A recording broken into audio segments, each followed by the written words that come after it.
You've tuned into The Mountain Gardener with your host, Ken Lane. Gardening, it can be challenging, but with these simple insider tips, you'll reap huge rewards. Now, let's tune into today's Mountain Gardener with Ken and Lisa. And we are back with Lisa Lain in the studio. We give this entire segment, I'd give the whole show to you. I'd love to share this little booth with you, my favorite gal, for the entire hour if I could, but we give her this segment specifically so I could rope her into coming in and I don't sharing. have enough words to do the whole. Can be a little bit of a challenge sometimes. I Not like for talking. you. My mom gave me a Mr. Microphone when I was a kid, and I've liked one ever since. That is and true. The more people that are tuned in, the bigger the audience, the Happier you more are. power. It's a sickness, actually.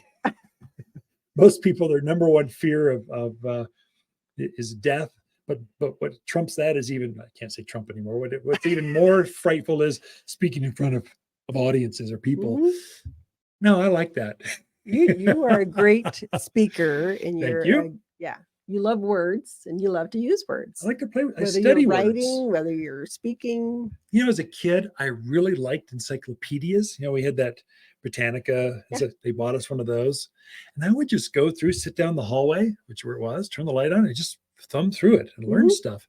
And then I really, really liked dictionaries. Oh yeah. I love thesaurus if you really get into it. But what does a word mean? Where does it come from? How to use it? I still get an app that tells me a word a day, which is a freaky new word. And where it came from is from the Middle Ages, from 1642. It came from the French, Latin, or Greek, whatever.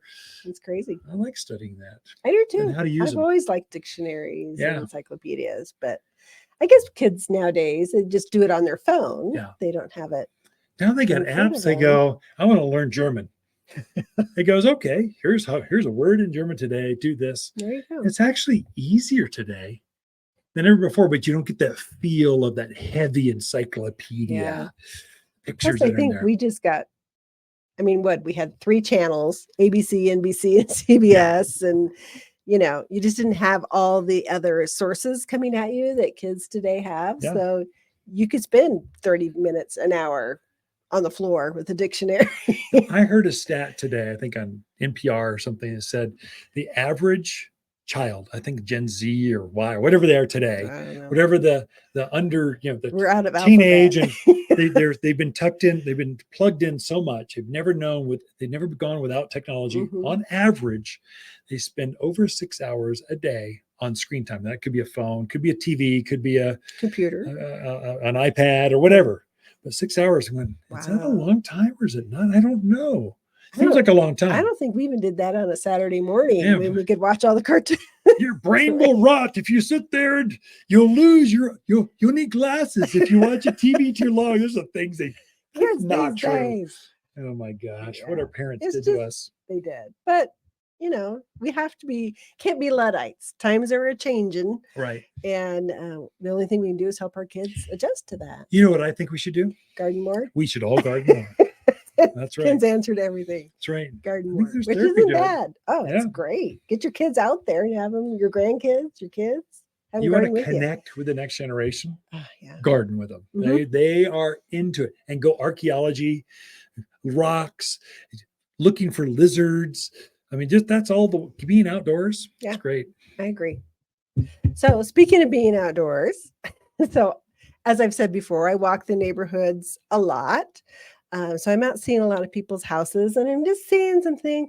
Our neighborhood is maybe 25 years old. It's developed. There's no more infield kind of homes. It's all built out. And some of the homes have been there, I'd probably say 25, maybe 30 years. Yeah, ours is a 2002 is when ours was built, something like that. So 2000s and on. Right. But some of these homes have never changed their landscaping in the whole time that they've been there. And I think it is so worthwhile to take a fresh look at your house and go, man, nobody uses railroad timbers anymore. Don't use those. Get them out of your yard. You can't use them. They don't make them anymore. Get rid of them and replace them with block or something. Because by now, most of them are falling apart. They look dated. They look bad. They make your house look dated. Yeah. There's some things like that that you just kind of go, "Ew, just take care of that." The other thing I see a lot of is a tree that's just either ugly. I Yeah. mean, it is ugly. There's nothing you're going to do to make this tree pretty. And it's just sitting there in the yard. It's either half dead or it's just kind of really struggled. It's just not a beautiful tree. A chainsaw for Christmas. That's Yes. going to be your friend. And I think some of it, it's that whole we don't see it because we see it every day. That's why I think sometimes just taking a fresh look at your house or standing out front and taking a picture and then looking at the picture of it can show you a lot. But I see a lot of really. Or just talk to Lisa. She's walking the dogs in front of your house. No, I'll be happy. We're not talking about our neighbors. No. Just our neighborhood. I'll be happy to tell you what to do here. But just get rid of those really ugly dead trees. They don't need to be there. They don't bring anything to the yard. They're just bleh. One thing gets me is old overgrown roses. They're way too big, gnarly, big old, and then way overgrown Russian sage. Yeah. This big purpley thing. It becomes a weed after a while. They need to be replaced every 7-10 years or so. You need to remodel more often. You know what else I see a lot of is like ground covered junipers. Yeah. That have half of it's died off, or it's just overgrown. Really, nobody's paid attention to it for 10 years.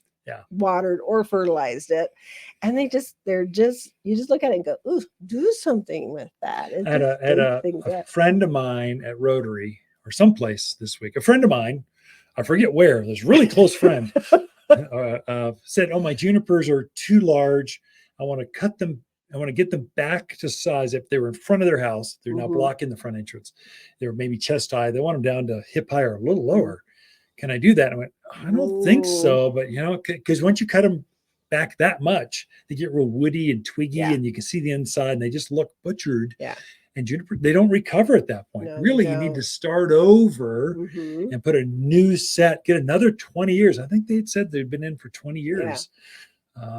Anyway, definitely time to start over sometimes. The other thing I see a lot of, especially right now, is just weeds still in the yard. I mean, now is a great time to take care of them, whether you yank them out, just get them under control. Also put in some weed and grass stopper. Get that down so that prevents the seeds from germinating. You don't get all that seed growing up. I get it. It's exhausting to get out there in your yard sometime, or you just don't have time. But if you can do things that are preventative, like the weed and grass stopper, that stuff is amazing. If you use it correctly and properly, I mean, we rarely pull weeds out of our yard. Because we're putting it down before the weeds come up. So you're putting down weed and grass stopper. I mean, I will pay almost any amount for product if it prevents me from having to work out there. I don't have to hire someone to do it for me. I can do it myself. And weed and grass stopper is one of those. It's granular. You spread it out there, and it will get rid of foxtail and dandelion. Those are the two big winter weeds. They are starting to come up, or they will be up the next snow or rain event. You're going to have those two weeds because they love the winter.